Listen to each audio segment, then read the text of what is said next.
मैंने बहुत ईमानदारी, बहुत लगन से, वफादारी से मैंने एनडीए की सेवा की। व्यक्तिगत रूप से हमारे साथ नाइंसाफी हुई।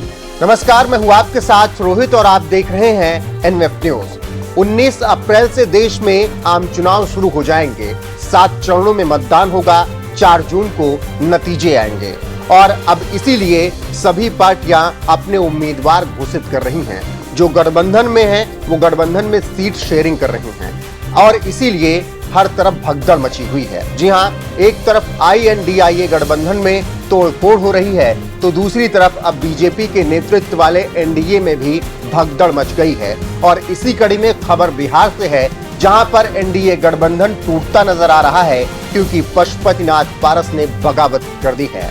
जी हां, आपको बता दें कि बिहार की लोकसभा की जो 40 सीटें हैं उस पर कौन कहां से लड़ेगा, इस पर कल देर शाम तक चीजें तय हो गई। कई दिनों से चल रही खींचतान के बाद सोमवार को बिहार में एनडीए ने सीट शेयरिंग का फार्मूला तय कर लिया और उसके बाद से ही पशुपतिनाथ पारस नाराज हो गए। सीट शेयरिंग फार्मूले के तहत बिहार में 40 में से 17 सीटों पर बीजेपी लड़ेगी, 16 पर जेडीयू, 5 पर एलजेपी और बची 2 सीटों में से एक पर हिंदुस्तानी आवाम मोर्चा और उपेंद्र कुशवाहा की राष्ट्रीय लोक मोर्चा चुनाव लड़ेगी।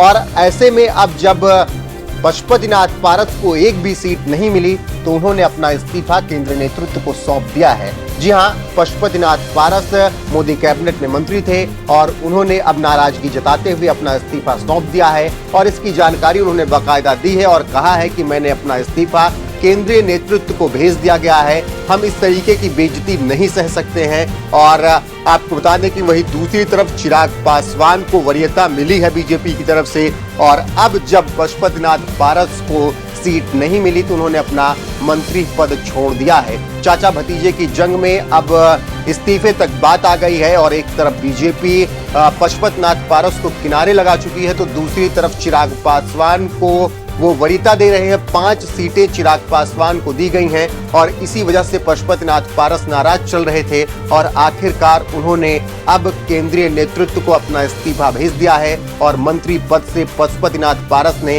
इस्तीफा दे दिया है। तो इस वक्त की ये बड़ी खबर है, आपको बता दें बिहार से आ रही है, जहां पर एनडीए में सीट शेयरिंग को लेकर सिर्फ फुटअव्वल है और अब पशुपतिनाथ पारस एनडीए के साथ नहीं लड़ेंगे और उन्होंने कह दिया है कि उनके जितने भी 5 सांसद हैं वो सब अपनी अपनी सीट से चुनाव लड़ेंगे, वो चाहे कुछ एनडीए उनको सीट दे या फिर नहीं। तो अब चीजें क्लियर है कि एनडीए के साथ चिराग पासवान है, पशुपतिनाथ पारस नहीं है और उन्होंने अपना इस्तीफा केंद्रीय नेतृत्व को सौंप दिया है। तो ऐसे में आपको क्या लगता है, बिहार की 40 सीटों में क्या खेल होगा? 4 जून को कमेंट करके अपनी राय में जरूर बताएं।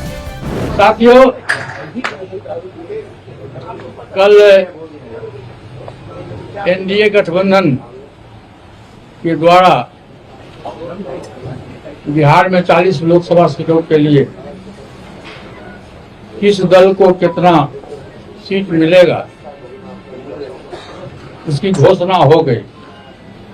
मैंने आज से 5-6 दिन पहले प्रेस वार्ता में मैंने कहा था कि हम तब तक इंतजार करेंगे जब तक एनडीए का विधिवत घोषणा नहीं होता। कल विधिवत घोषणा हो गया। हम लोग 5 सांसद थे, हमारी पार्टी में 5 सांसद थे।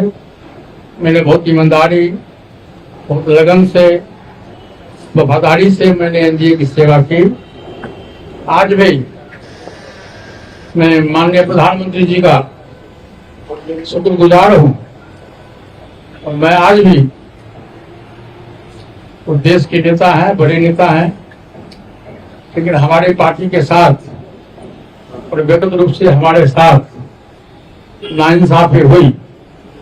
इसलिए मैं भारत सरकार के कैबिनेट मंत्री से मैं त्याग पत्र देता हूँ। सर, क्या आरजेडी से कुछ बातचीत हुई सर?